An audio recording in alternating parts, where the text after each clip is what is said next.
जितनी उम्मीद की उससे कई गुना ज्यादा श्री राम के चरण में अर्पण किया गया।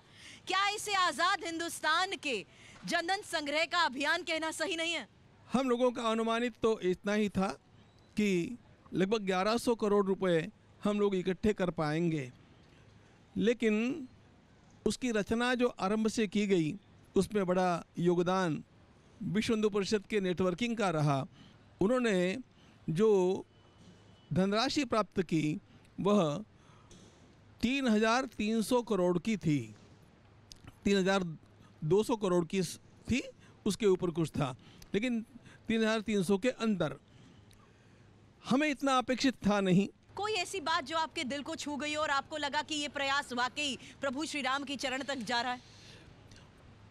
मैं अपने एक विद्यालय को जो परभणी जिले में है और गोदावरी के तट पर बनाया हुआ है, वहाँ पर मंदिर के दर्शन करके बाहर निकल रहा था तो हमारे वहाँ झाड़ू बुहारी लगाने वाली एक बहन 20 रुपयों का नोट बड़े संकोच के साथ अपने हाथ में मेरे सामने किया।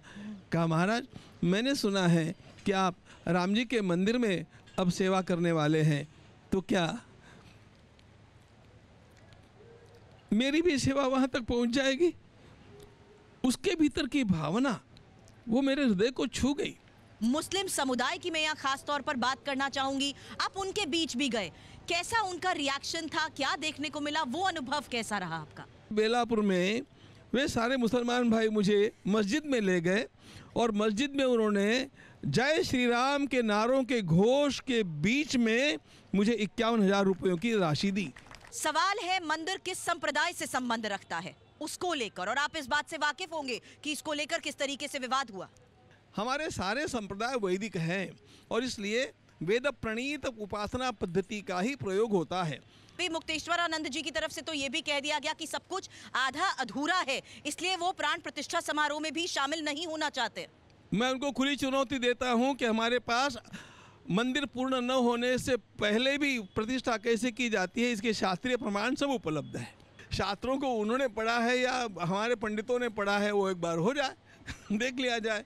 उत्सुकता लोगों की बढ़ती जा रही है, जिस तरीके से तारीख नजदीक आ रही है उत्साह दुगना होता जा रहा है।